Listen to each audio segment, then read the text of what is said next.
What is going on, Governor Chisgule here, and today we're going to talk about the very best epic cavalry commander pairings in Rise of Kingdoms.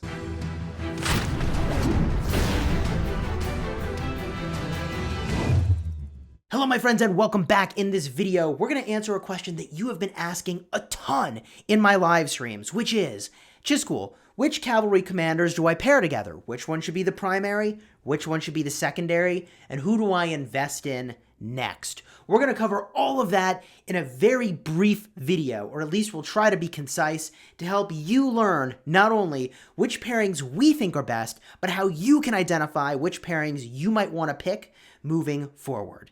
If you like Rise of Kingdoms videos where we help you pair your commanders effectively and get the most punch on the battlefield, consider liking and subscribing. That both supports the channel and you can get this content straight to your eyeballs from my brain to yours. Let's get right into this. What is the best pair and like who is the best cavalry commander? We have a lot of thoughts about how to approach this.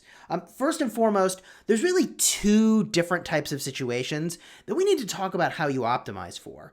The first situation is if you're gonna stand there and go blow to blow.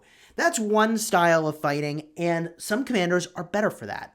Another style of fighting is if you need to be on the move. If you're in Mighty Governor, you need to be on the move. If you're doing Lost Canyon or Sunset Canyon, you're going blow for blow. So as we evaluate this, we'll help you figure out which commanders as pairs are very good to fight to the death and which ones are really good to manage wisely in the open field. That way you can manage your hospital really effectively. Now, for consideration, there are several types of commanders we need to look at. There are some obvious choices up front, including Pelagius, Belisarius, and Baibars as dedicated cavalry commanders. However, we need to weave into the mix some non-cavalry epic commanders as well. That includes Osman, who with a rage engine is insane. We'll talk about that. We need to weave in Boudica, who is just universally exceptional. And of course, Sun Tzu has to be woven into the picture because he does care about infantry, but only the tiniest bit, and everything else he does is so good, it's just busted. So let's start with the scenario where you are standing your ground and going blow for blow. This typically means that you are either in Canyon or you are a higher powered player relative to everybody that you're up against. Now, this guide is geared towards free-to-play players, so I think that if you're going blow for blow, it's likely to be Canyon, not in the open field. Now, the commander that I think is the number one, if you are just going to stand there and go blow for blow, is going to be Pelagius. Pelagius has a huge amounts of stats, but doesn't have mobility at all. Not only does he have no march speed, he also doesn't have the mobility talent tree, so he can't get around very effectively. On the other hand, from our dedicated cavalry commanders, Belisarius and Baibars both have skills that make them move very quickly when they leave combat, which is perfect if what you want to do is evade combat. Now, we're still talking, however, about when you're going blow for blow. My favorite commander, if you were going to stand there and just duke it out, is going to be Pelagius, and I would pair with either Osman if you're up against a single march, or Baibars or Sun Tzu if you're battling against many marches. Now, why do I really like the Pelagius primary? He does a number of things that are very important.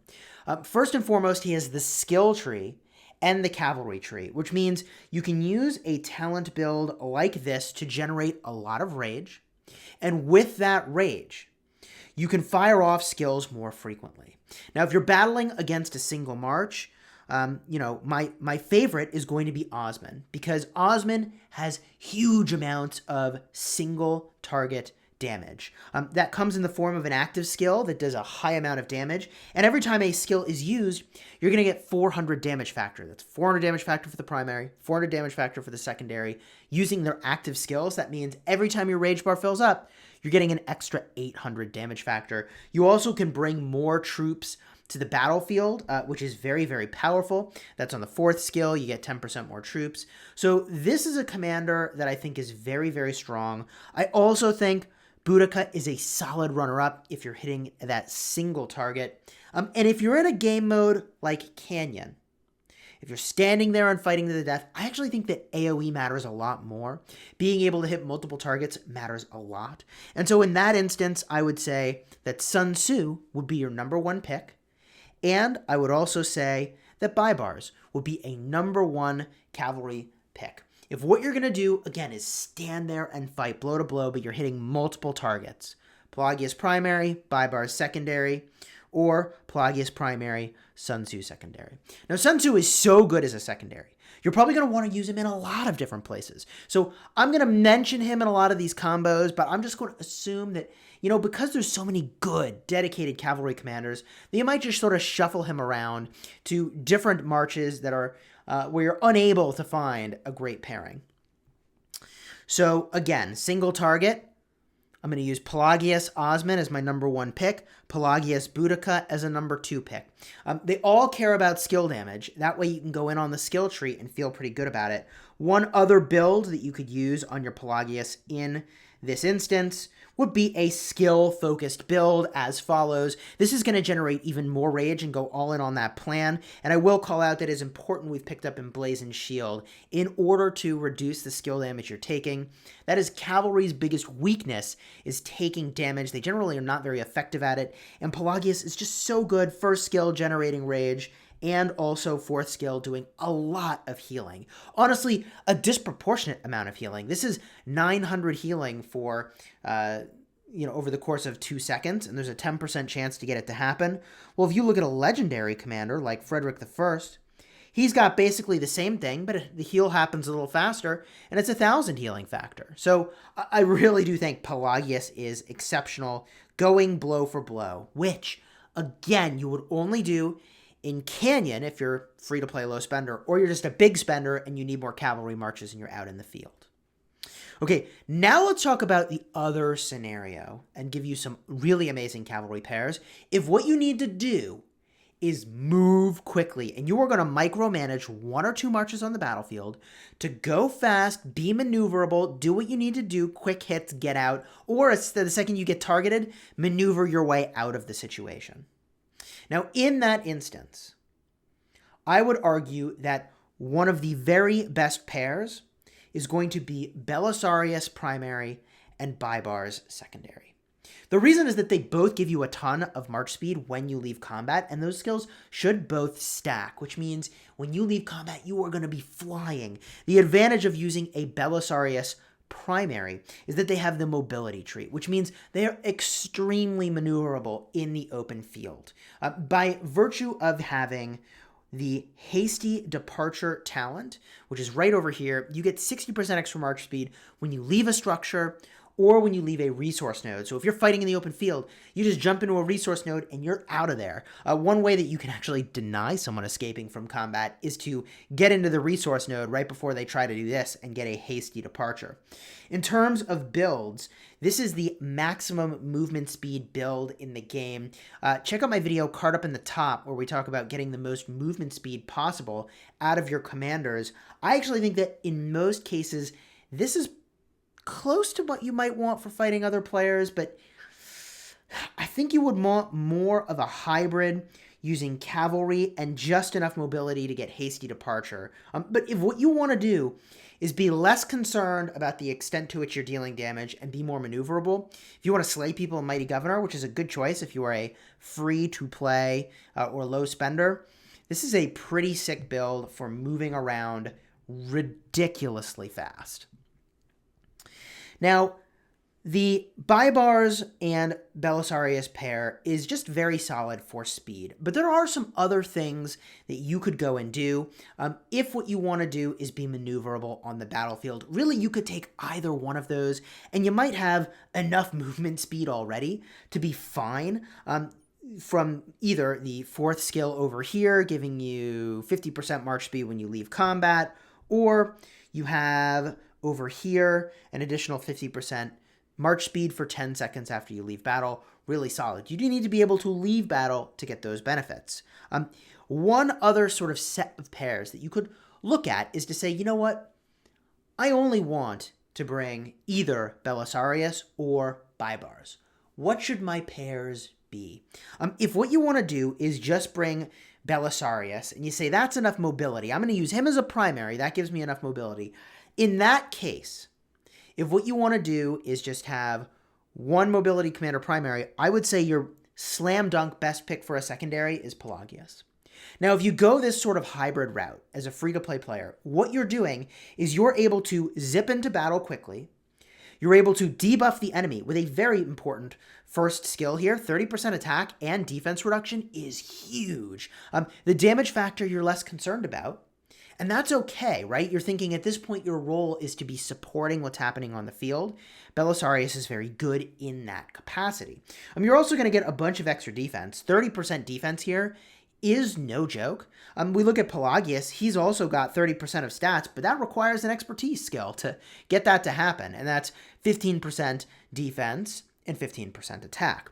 So I would argue that the Belisarius primary, Pelagius secondary is a really solid combo for being supportive and maneuverable in the open field. You could also bring a commander like Boudica, who, if you didn't have your Pelagius already expertise, Boudica would be a fine substitution. She also is going to do healing, generate rage, and reduce the attack and rage of the opponent. Also some solid debuffing, and you're putting him behind, or her, behind Belisarius, who's very maneuverable, which means you can keep your march safe and try to avoid it getting totally smashed and into the hospital.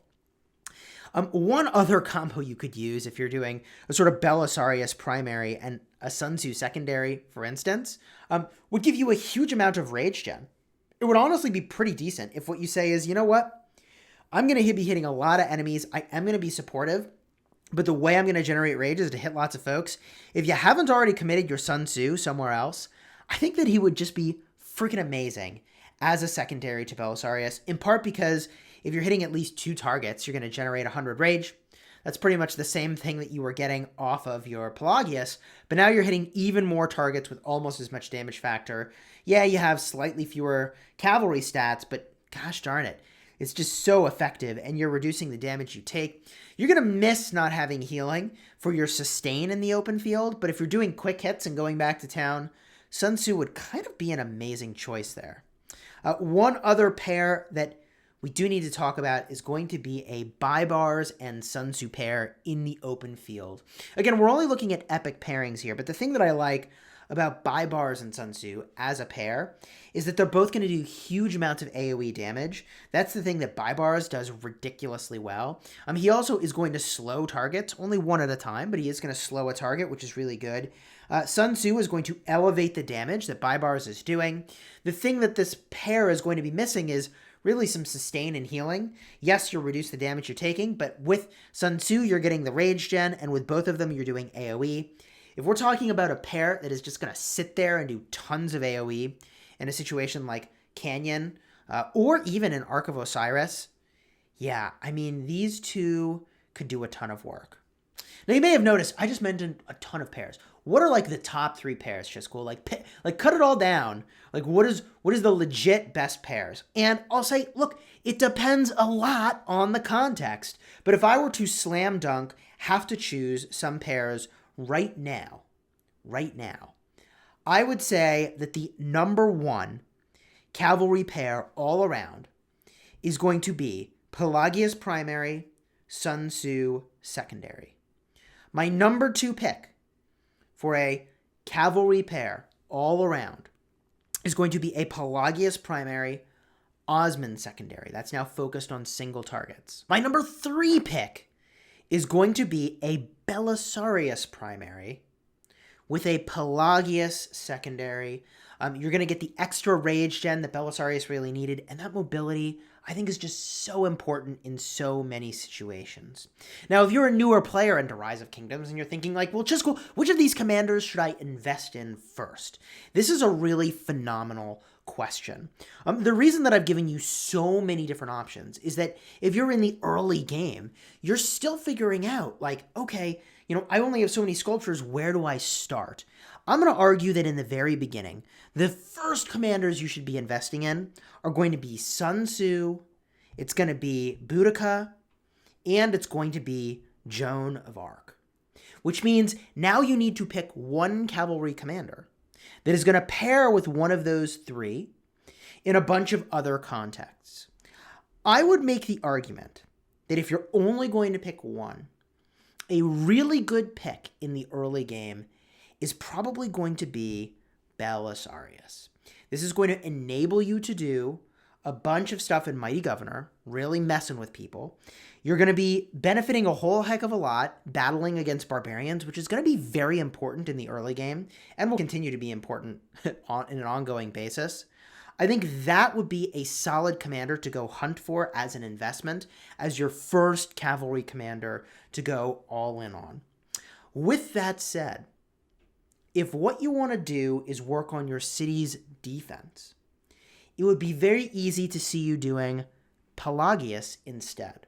Because Pelagius, my friends, is a garrison commander.